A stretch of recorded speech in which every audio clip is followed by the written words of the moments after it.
Always be ready to make your defense to anyone who demands from you an accounting for the hope that is in you, yet do it with gentleness and reverence. The world keeps getting smaller. We all know that. Just recently, my husband and I were visiting with a seminary classmate of ours whom we had not seen in over 20 years. On the spur of the moment, Dan decided it would be a great idea to introduce us to a friend of his who directs activities at the local mosque. A few minutes later, after a quick phone call, whatever did we do before cell phones? And a few blocks drive, we were entering the mosque. My husband Rick, our friend Dan, the gentleman from the mosque, and me. A few steps into the building, our host hesitated a moment, gestured to the scarf shawl thing I happened to be wearing that day and said, is that, would you mind, could you pull that over your head? A split second, and I did, and I enjoyed the visit. The world is getting smaller. Different traditions meet and mingle. How do we get along? What are the characteristics of that meeting and mingling? The world is getting smaller. I learned just the other day that I live in the Aruv. Now, I had known, of course, that I live just a few blocks from the Jewish Community Center. That had been one of the attractions of the location. Just 2.5 blocks from a great gym. No excuses. No way to get out of a daily workout after a grueling 8 or 10 or 12 hours at work. It turns out there are still lots of excuses. I knew, of course, that I live right next door to a synagogue. But this Aruv thing, I didn't know about the Aruv till I learned it from a new neighbor, a man in a yarmulke. The Aruv, as I now understand it, is the household, the rabbi's accommodation to the modern world and to Sabbath keeping. It's the household defined for the purpose of pushing baby strollers and other such activities disallowed outside the household on the Sabbath. The world is getting smaller. Different traditions meet and mingle. I'm so glad to have met my new neighbors with their small children.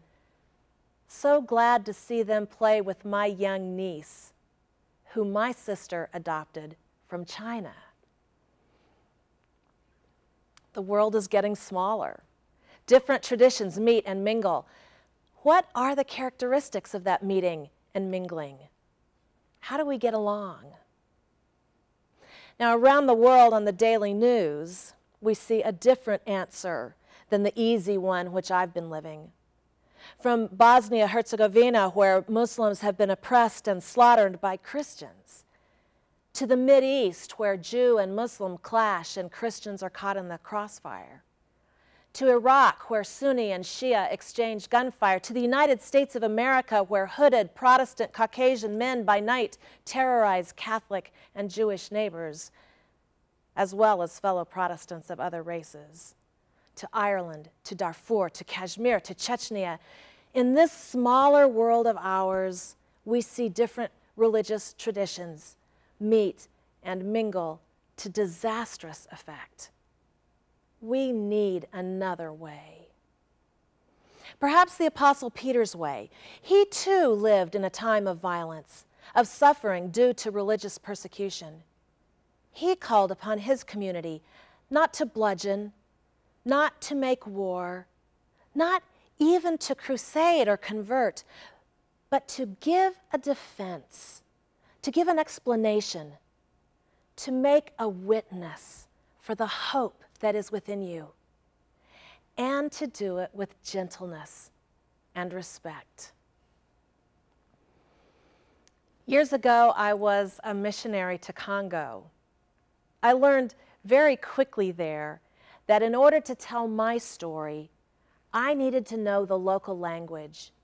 And for people to listen, I needed to be welcomed into their lives and to be welcomed into other people's lives. I needed to be respectful of their ways. See, I don't let someone into my house to trash my house, and neither would they. The world is getting smaller. A new acquaintance asks me to cover my head. I find myself living in the Aruv. How we meet and mingle across religious cultures in this day and age will determine how our children live. In many cases, it will determine whether children live at all. Someone once told me about an interfaith conference where around the table were Hindu and Buddhist, Muslim, Christian, and Jew, and such was the politeness that each wanted at first only to listen to the other. And then one said, "We must each be willing to tell our own story so that the others can receive it."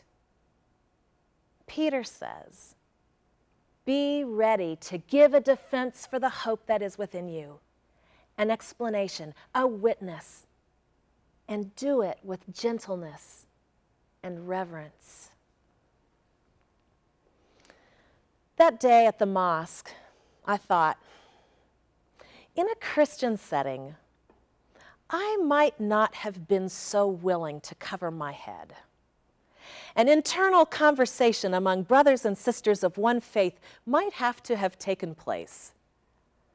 But for my new acquaintance on his territory, wanting to hear his story, and find a moment when he could hear mine, to meet and mingle, to begin to find a common ground on which to build a common community in this small world, it was the least I could do for a moment to cover my head and open a way to give my witness.